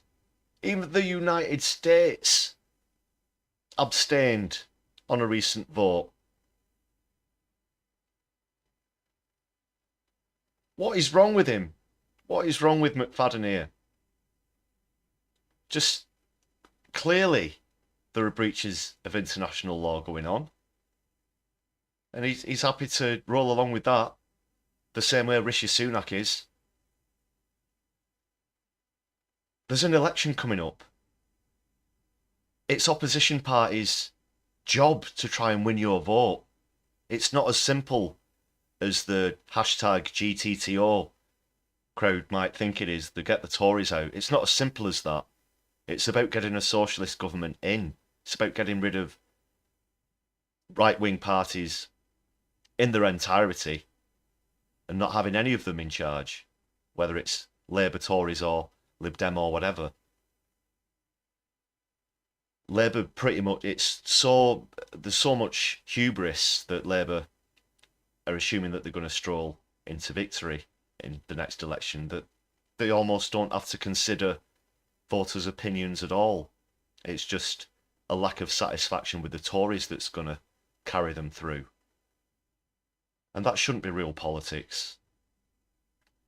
And it goes to show the current state of British politics, especially when none of the major parties genuinely hold a socialist stance, even a democratic socialist stance, which is the least on the left-hand side of the spectrum. You know, we're not calling for anarchy or, you know, full-blown communism. Just democratic socialism. People aren't going to have that representation, and we're going to be on the wrong side of history with this. Pat McFadden's not bothered about that, but that's just absolute dross.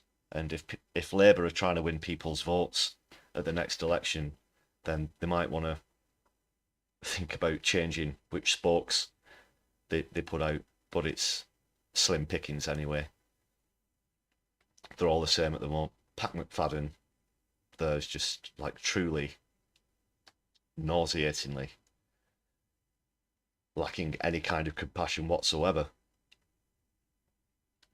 H. Lukill, yep.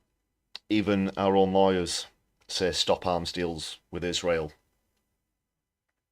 Good advice. I think we should take it. Mithril, you're predicting the lowest turnout since 1945 for the upcoming general election. Yeah, likewise. I'm also pretty much in that frame of thought myself. I think it's going to be a very low turnout. The Tories won a lot of Labour votes at the 2019 election. A lot of people voted Tory for the first time, mostly over the Brexit thing, of course. A lot of people who are in that category, I think, aren't going to go back to Labour. A lot of those are going to stay at home. We've seen evidence of this in some recent by-elections as well. The Wellingborough one, for example, and Kingsbury, where it was more a case of Tory voters staying at home than Labour making gains. So while the Tories lost thousands of votes, Labour were only making gains of 100 or 200, which isn't spectacular by any stretch of the imagination whatsoever. I've got a few other, well, I'll go through a few of them just before we go on to the next clip. I've got a bit of a comedy clip lined up as we come towards the stream, but just a few things about the election, whatever month of the year it takes place in. Okay, so I don't think, despite the polling, that Labour are going to get some absolute super majority. I think there are going to be some surprise gains from independents in there, definitely. I think the Greens are going to get a couple of extra seats. They only have the one at the moment. Under first past the post, that's all that 900,000 votes gets you is one seat in Parliament, unfortunately. However, they do look set to take Bristol, even though, as I've said, I do take polls with a pinch of salt. I think that's one of the seats to look at. As I said, I'd really love for Andrew Feinstein to take Starmer's seat as well. I'm not too sure about that. I am 100% certain that Corbyn, standing as an independent, will retain his seat in Islington, so that's another one that Labour aren't going to get their hands on. This YouGov poll, which said the Tories had been left with around 100 seats, probably less, and Labour with over 400, I think is a little bit blown out of proportion. People lie in polls. A lot of people change their mind when they go into the ballot box. There's going to be a lot of people staying home, as we've said as well, a low turnout. And I don't think Labour are going to have the stroll in the park that they think they are. I do have to mention Reform as well. Obviously, they get a lot more time on the news than they really are entitled to. The fact that they've only got one MP, and that was because of a defection rather than a victory. Lee Anderson, of course, 30p Lee.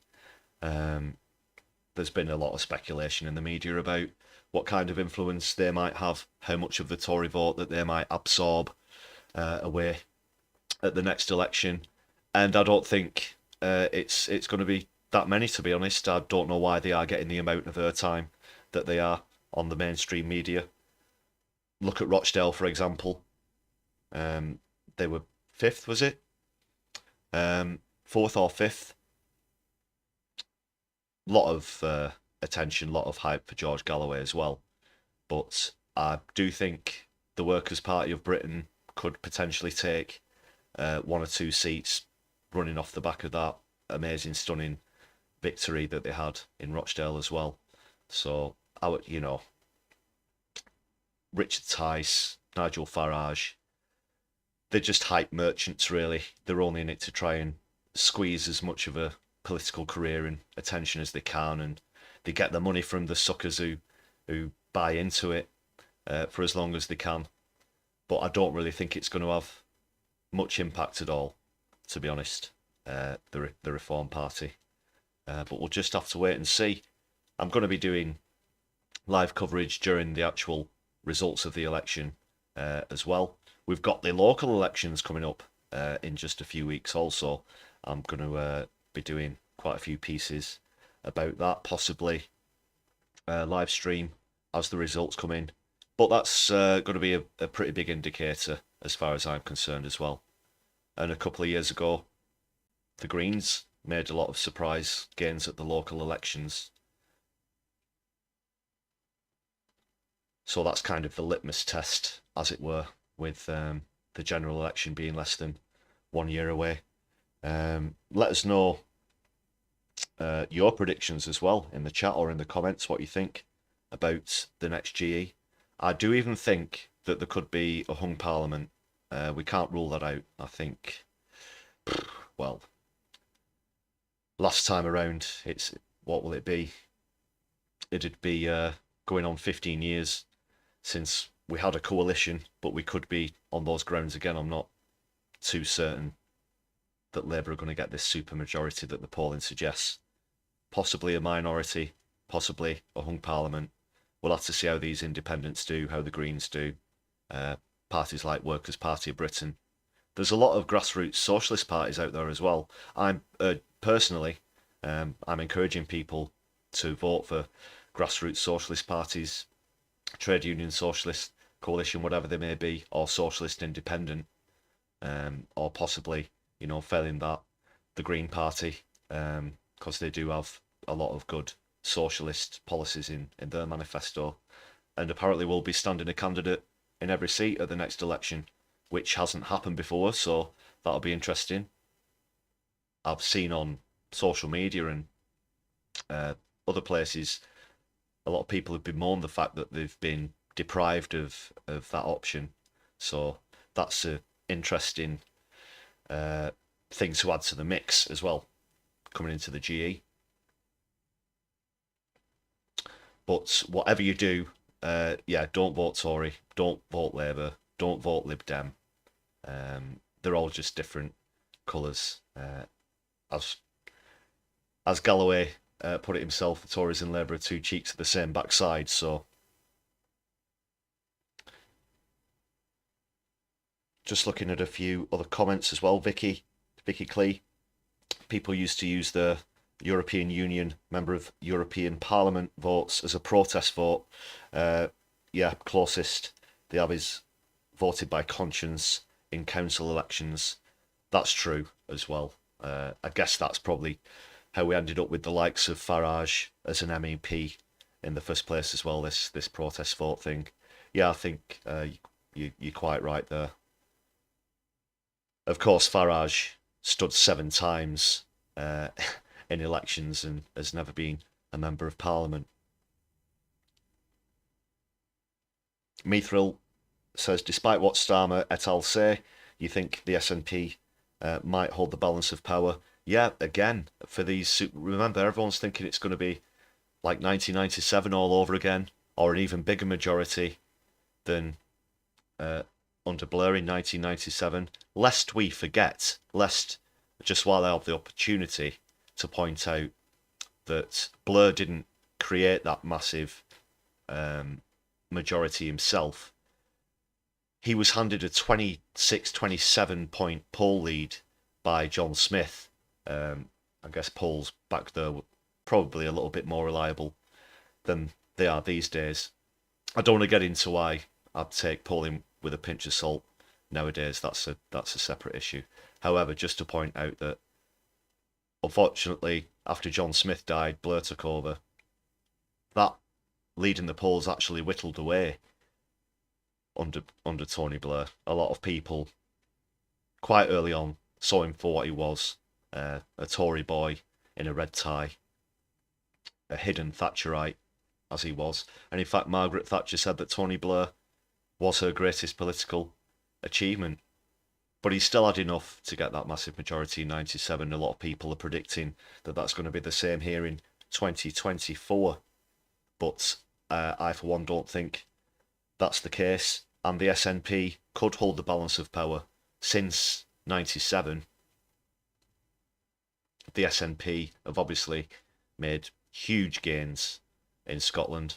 There's only one Tory seat in the entirety of Scotland, for example. They hold the keys in many ways. A lot of people in terms of English politics have tried to trash the former leader of the SNP, Nicola Sturgeon. But as we've pointed out in some of our videos, the only one of the only people talking proper sense when it comes to House of Commons and PMQs are people like Stephen Flynn and Murray Black, formerly as well.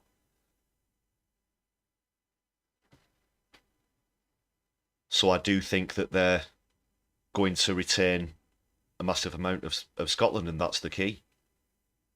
Part of Tony Blair's huge majority in 97 included many Scottish seats, which have now firmly been put in the hands of the SNP. And until there's perhaps another referendum in Scotland on them leaving the Union and gaining independence, it doesn't look like they're set for any sort of collapse at the moment. So it's all about England and Wales. Fortunately, Welsh Labour is still firmly socialist. But when it comes to England, unfortunately, we're left with the likes of Starmer and Reeves. How's the party going, Rachel Reeves?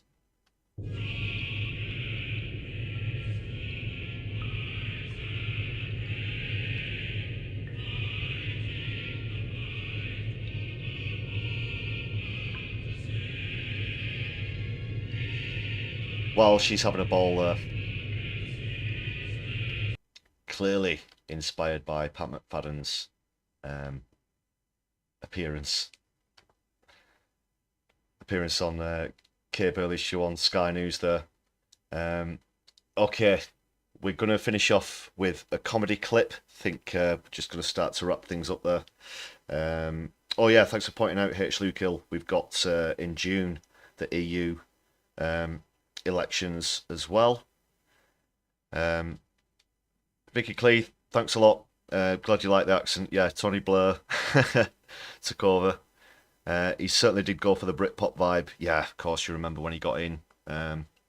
All the British celebrities were there with this Britpop. You know, Noel Gallagher was there, and other people as well. But unfortunately, that's the kind of politics that Labour want to continue under Starmer. So the final clip I've got is the latest from Jonathan Pye. We were just talking about Scotland and the SNP there. This is about the new bill, slightly controversial bill that's come out in Scotland anyway. But before we go off and watch that, please do stick with us to the end of the live stream. After this clip, I'm going to just say some parting words and give out some shout-outs, props, thanks and goodbyes to all of you. Thanks a lot for joining us on the stream. But please do stick with us right to the end. If you've not done so already, just a final reminder, please hit the thumbs up button. It really helps us out on the algorithm so that the stream can reach more people. Thanks a lot for being here, and thanks for your continued support as well.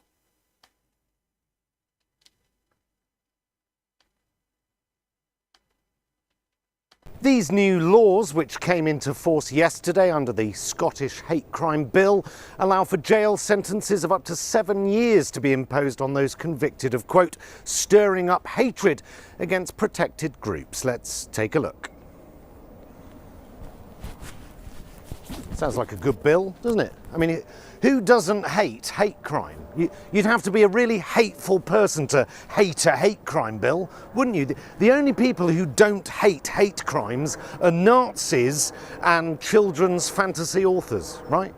You know, of course, very difficult for a Guardian reading politically middle-of-the-road twat like me to have a pop at hate crime legislation, because if I do, all the Guardian reading politically middle-of-the-road twats like me will come out the woodwork and go, well, he just wants to go around punching trannies, doesn't he? You know, you suggest that this piece of law is fucking absurd, and people accuse you of wanting to spit at fat people when they're taking up too much space on the pavement. And yet, just the briefest of looks at the details of this new bill, you begin to see that it is, at best, massively ill-conceived, frighteningly vague and therefore scarily open to abuse, utterly unworkable and almost certainly unpoliceable, and at worst, an unthinkably draconian and insidious piece of legislation that attacks the civil liberties of anyone stepping foot across Hadrian's Wall who expresses an opinion that doesn't fit in the very narrow Overton's window of what so-called liberals would call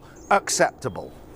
Under this law, you can go to prison for something you said privately in your own home. Someone else can hear what you said secondhand, then take offence at what they've heard you've said privately, and then report you to the police for something you said to someone else in private. And reporting it to the police is being openly encouraged by the government. And we're being told that these new laws are supposed to promote tolerance. And even if they decide that a crime hasn't taken place, it could still be recorded as a non-hate crime incident, which will go on your record and be available to potential employers without your knowledge. The extremely overworked police now investigating non-crimes. This is an absurd state of affairs. Humza Yousaf assures us that these new laws aren't open to abuse and then throws the police under a bus by saying it's up to them to decide how the law is enforced, and he himself has already been reported to the police for a hate crime under the very law he's just just bought in because the wording of this new law singles out young white men as the most likely perpetrators of hate crime, and singling out any ethnic group or indeed gender, which the wording of this law does, is against this law. So the wording of the law itself is committing its own crime.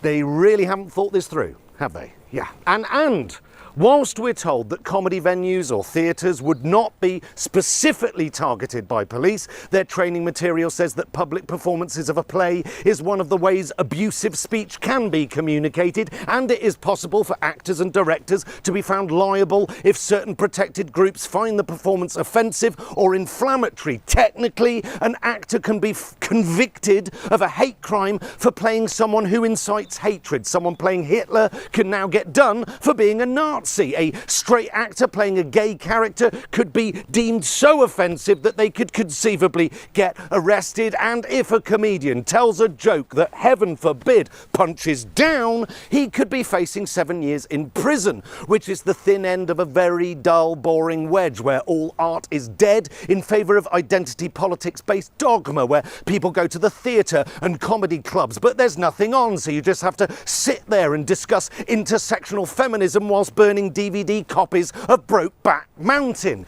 And of course, the police aren't going to target performers, they just have to wait for someone to complain about it, because there are hubs or official reporting centres where you can report these hate crimes, one of these hubs being a well-known sex shop in Glasgow. Just for your convenience, you can rat on your neighbours' unsavoury opinions about immigration whilst buying eye-wateringly abusive pornography. You can report Ricky Gervais for a hate crime whilst buying a dildo. It's a funny wee world we live in. That's my Scottish accent. Is doing a terrible Scottish accent a hate crime? Probably is now in Scotland. Which I'm not, so fuck it. Here comes a Highland granny, great big tits and a hairy fanny. Thank you. Protecting vulnerable people from abuse is an essential role of government and the... Yeah, always like a nice slice of Jonathan Pie. Yeah, I'll leave that there. Quick plug for his Heroes and Villains tour. I've seen him live. He's really good. The same amount of energy that he has in the videos is on stage. How he keeps it up through the entire performance is really good. So if you do get a chance to check him out, please do, on the Heroes and Villains tour. So that's the latest from Jonathan Pie there. We'll just quickly head back to Keith's Lounge while we say our goodbyes.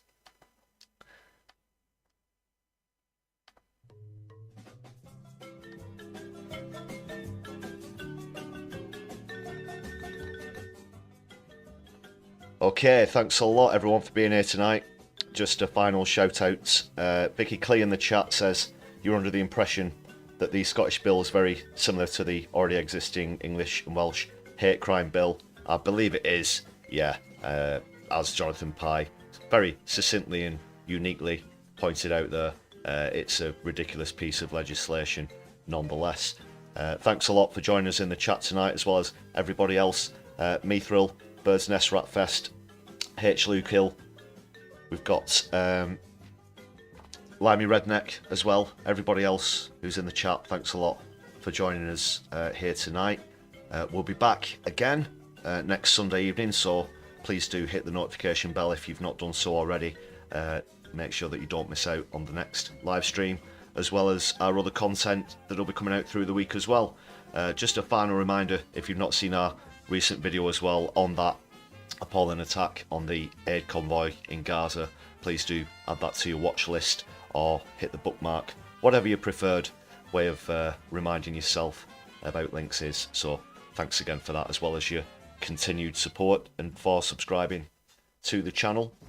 One final reminder, just for anybody who's watching this back on a replay, we'd love to know your comments on the topic, so please do add those if you weren't able to join the live chat this evening.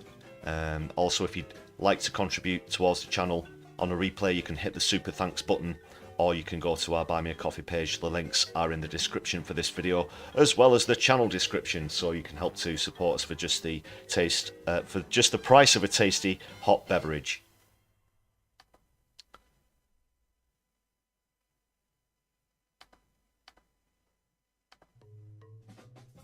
And yeah, until next, sorry about the pause there. Until next time, I hope you all have yourselves a very good week.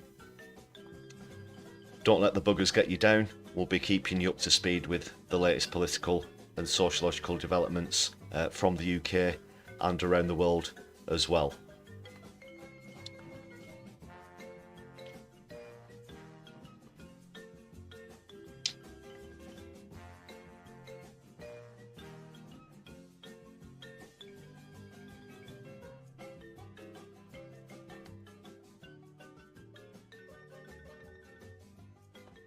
Yeah, so just a shout out as well to everyone who's been on the chat tonight. Thanks a lot for keeping it polite and keeping it cordial. As always, you lovely and amazing people for joining us here tonight.